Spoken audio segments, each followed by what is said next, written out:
Dan, Yes, Terry. we're getting close to the footy. Anything happen? The draw's out. Any highlights? Sharks got kissed on the again.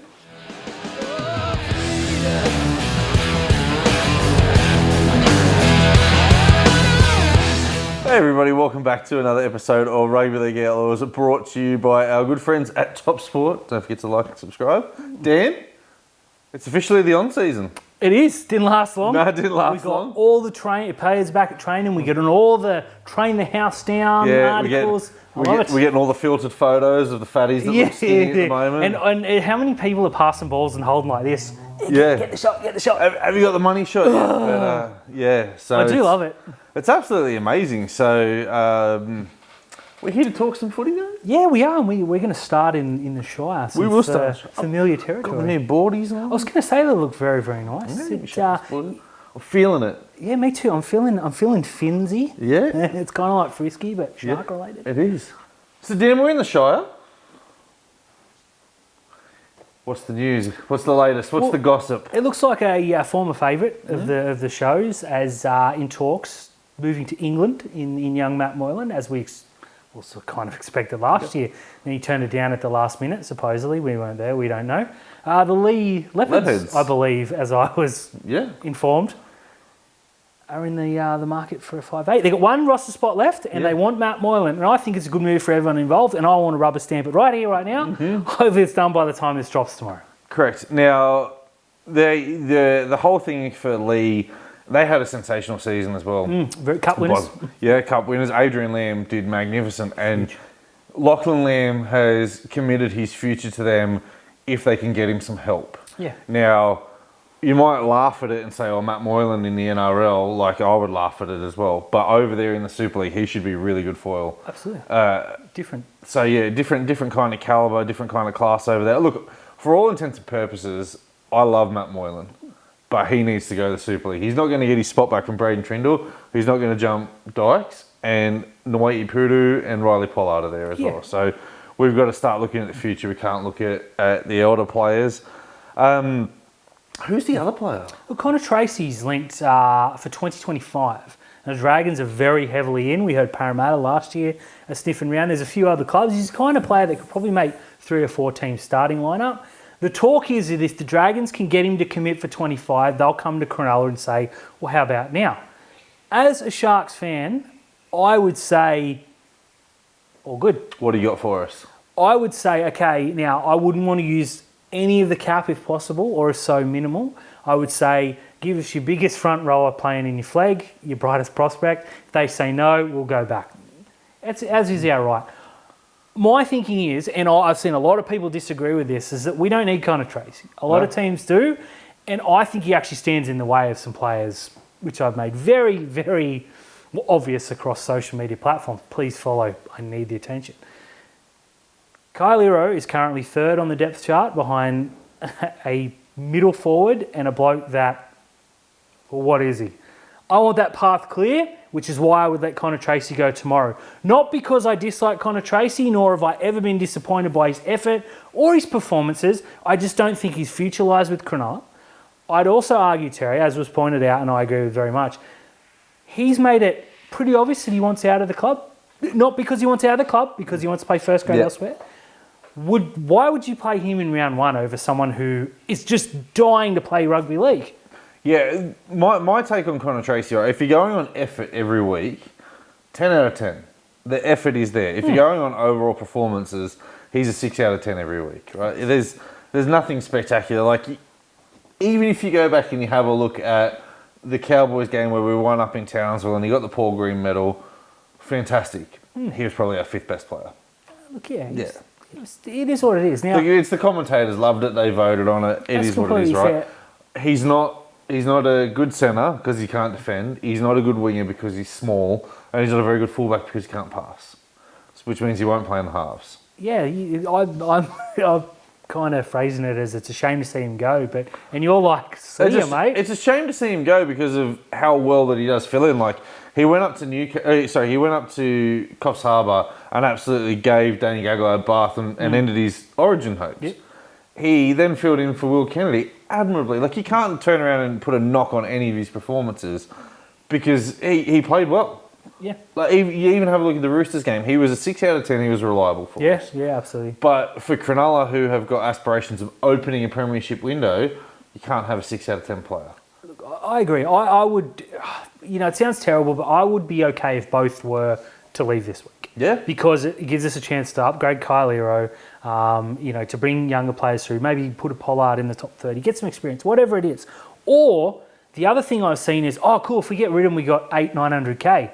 Do you just want to put that to bed a little bit? Because I think people are overvaluing both players pretty significantly. Yeah, so you just have to go back and go on the pro rata, right? But there's the David Riccio article when Moylan re-signed. It said 2 years, $700,000. Okay, that's not 2 years, $700,000 a year. It's 2 years, $700,000 total contract. My understanding is it's around about $360,000 this season. That makes sense. So $30,000 a month is what he will be paid. By the time he's released, he'll be paid for the whole of November, which will leave us $330,000. Yep, that's fair.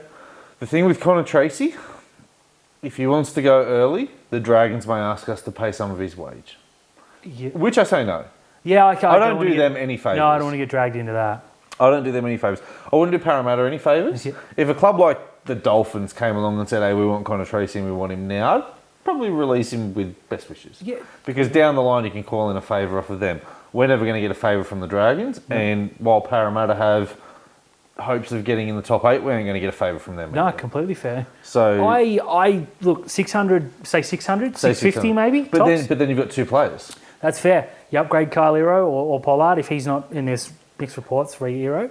Then you can go and shop. Yep. Now, I would sit on it until the 30th, and I would say, hey, if a player comes up, whooshka, you're in. If not, you just sit on it and you upgrade on the final day. Completely fair. I think Cronulla are in a very good spot. Now, losing Connor Tracy, having him there rather, doesn't hurt us. Nope. Having Moylan, look, it doesn't hurt us per se, but him leaving is advantageous for all involved.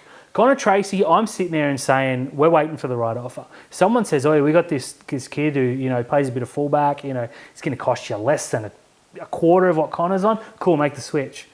If they come to you and say, we'll pay you full freight, sweet, make it. If they come across and say, 50-50, get the hell out.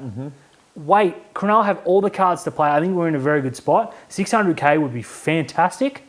I know you got to get it between two. So what's minimum? 125? Yeah, 130. Well, there you go. There's 400 and some odd thousand. But that's also as well. If we sit on $400,000 and Adam Fanua Blake then turns around at the end of the year and says, halfway through the year goes, no, I want out and I want out now.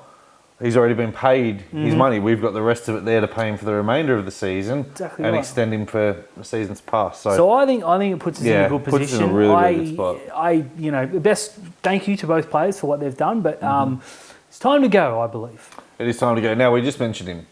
Adam Fanua Blake is again, he pushed for the release.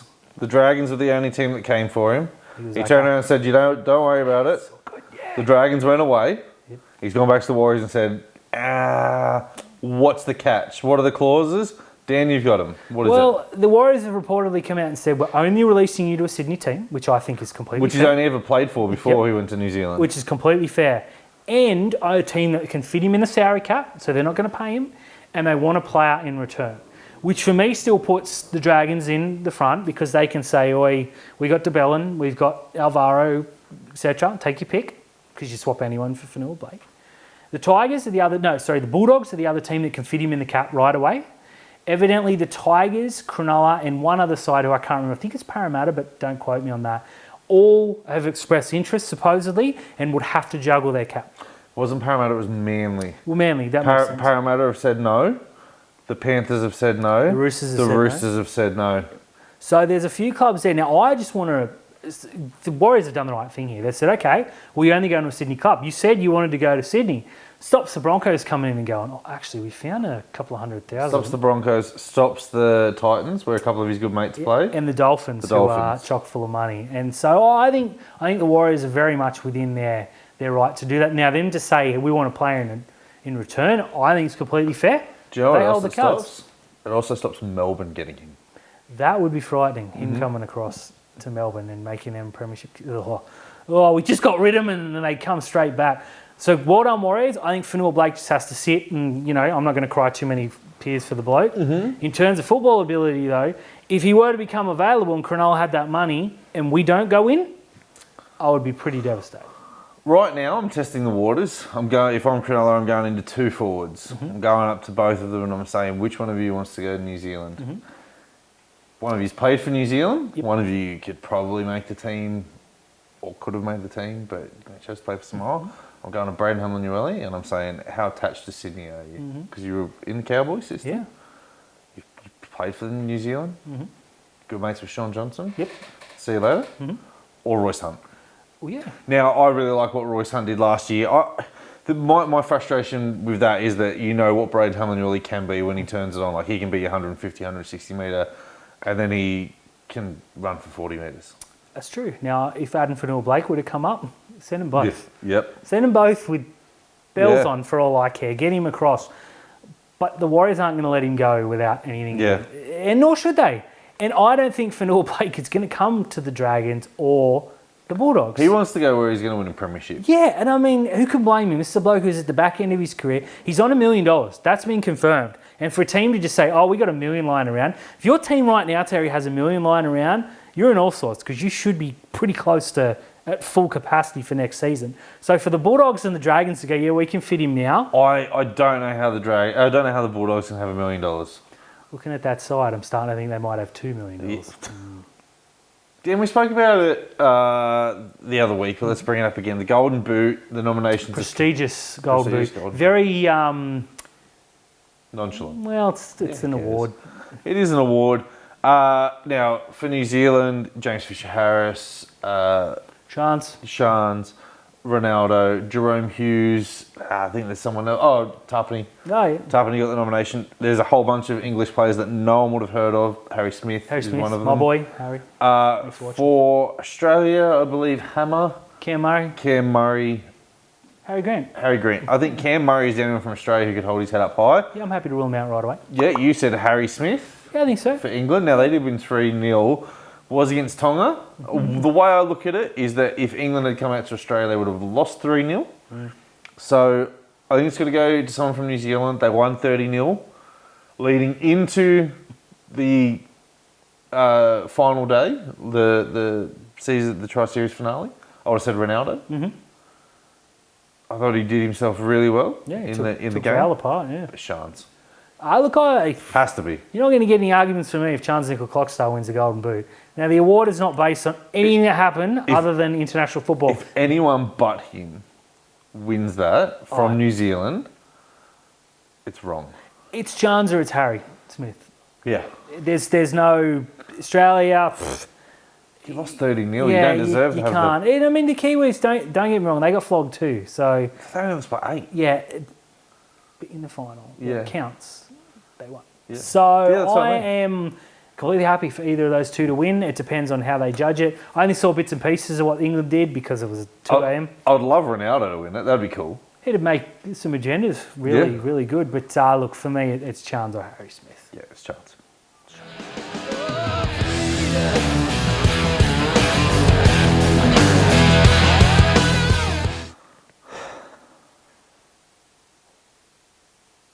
What? Let's talk about the draw. Okay. The draw's out. Talk to me there. And all I've heard all week is so-and-so has an easy draw, so-and-so's got to travel, so-and-so this, so-and-so that. Just win the competition. Yeah, I mean, there's 2 things that have been happening. As a Sharks fan, let's talk about this first. Cronulla have an easy draw again. Okay, cool, I hear you. Why is that? Oh, you play this team, this team, this team, this team. So what you're telling me is those teams are crap. Yeah. What you tell me is they're going to be bad again after last year. Because, Terry, if there's one thing sure about rugby league, it's the teams never get better or worse. Well, I mean, we know that about the Tigers. But, you know, let's say that. You play the Tigers twice. That's not our fault they're that bad. It's not. Yeah. And we're playing them at Leichhardt, I think, potentially. You get the Bulldogs. So does everyone else. Yep. They're crap. We get it. They are crap. Yeah. You get the Dragons twice. Yep. What are they, Terry? They're crap. I don't want to play the Dragons. They're crap. Making friends. Now, look, what do those 3 teams have in common, other than that they're not very good? They're all Sydney teams. Yeah. Sydney teams play Sydney teams. Yeah, but then it's like you only play Penrith. Okay, have a look at the draw in the last 5 years. We've only played Penrith twice, once in the last 5 years. And they smacked us both times. as they should, right? They're the best team on the planet right now, confirmed, apart from St Helens. But, you know, we don't make the draw. Cronulla didn't go and turn around and go, you know. Some Canadians did it, and they must be Sharks fans. It's all well and good. I actually got a bit of info, a bit of internal info. Penrith actually went to the NRL and said, we only want to play the Sharks once. We beat them, and then the second time, we're sure they're going to flog us. Yeah. You can check, you can fact check that. That happened. But here's another thing as well, right, is that why haven't Penrith... Didn't happen. Yeah, I know. Yeah. Why haven't Penrith... Just in case you're wondering. No, Didn't right. happen, yeah. Why haven't Penrith been scheduled against anyone who finished above them? Well, that's a very, very good point. There's ways to twist this. There is. Like the Bulldogs, you know, we got hard teams. That's because you're terrible at football. Yeah. The Tigers said the same thing. The Dolphins had a go. Did you see the CEO come out and say the biggest game in rugby league's us versus the Broncos? It's not even the biggest game in Queensland. No one cares about you. That's the Cowboys and the Titans, clearly. Yes. The Broncos CEO came out and was having a whinge about the first 5 games. Oh, yeah. And then quite quickly ushered himself into the nearest garbage bin and threw himself in the ocean when he saw, for the last 7 weeks, they don't leave Queensland. No, it's... you can cherry pick something positive and negative in every team's draw. And the fan, like the level-headed fans like us, like, we play who we play, let's go out there. We'll probably mess it up anyways, being Sharks fans. But I've seen Bulldogs fans come out and play victim. Broncos fans come out and play victim. The Warriors are annoyed they have to travel every second week like they don't play in another freaking country. Rugby league fans, Terry. Well, that's it. And then you have a look at the home and away, right? Like, yes, Cronulla have this easy draw. We only play 10 games at Shark Park. Yeah, we lose 2. Yeah. Probably should lose a few more. Like, 1 was self-inflicted, but that goes against my argument. But Souths don't play very many home games. But, like, they play, like, 15 games about 10 minutes from their home. Yeah, I don't know. The one thing that I thought was great was the travel time. Oh, the Warriors are so hard done by because of the travel time. Oh, yeah. They travel 14 times. Could have seen that coming. Yeah. You live in New Zealand. It's a minimum 3-hour trip anywhere you go. Like, for Cronulla to go to Newcastle, it's a 2-hour trip. You know, 4 hours return. For them to go to Newcastle, they got to fly in, drive. Yeah, we get it. You're going to have the travel time. Go back to 1995. I guarantee you've had the most amount of travel of any team, apart from maybe when Perth were in. Yeah, it's ridiculous. And we kicked Perth out because they didn't want to travel. Did you see? Shut up or we'll kick you out. Yeah. Well, he's put it on record. Yeah. I'm not saying I agree, but I kind of agree. Yeah. The Broncos come out and go, "Oh, we got to travel heaps. How's our easy draw?" Okay, how many teams are in Brisbane? Just them, because they made it very clear that they're not in Brisbane. And Sydney teams, like we play the Dragons, play the Bulldogs, play South, play the Roosters. You can drive those. You put them on the bus and send them out. Just rugby league fans. Whew. Yeah, and I get it. The Broncos have got to get on a plane and travel to Townsville, which is the equivalent of Cronulla getting a car and driving to Newcastle. Yeah, imagine getting on a plane with Payne Haas and Adam Reynolds and Reece Walsh, them poor babies. Yeah, Tony Staggs and Selwyn Cobbo and... Jeez, knowing that you're going to go up to North Queensland, have a holiday and flog them. Like, seriously, rugby league fans, Terry, they got my goat this week. But it's the same thing. You can guarantee it's going to happen. You get the internationals. Oh, we need more internationals. We need more money into internationals. Then someone's going to train the house down.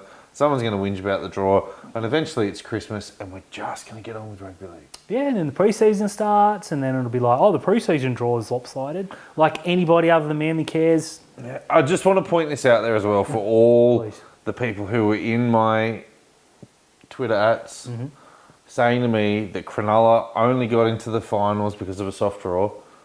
Thank you for watching.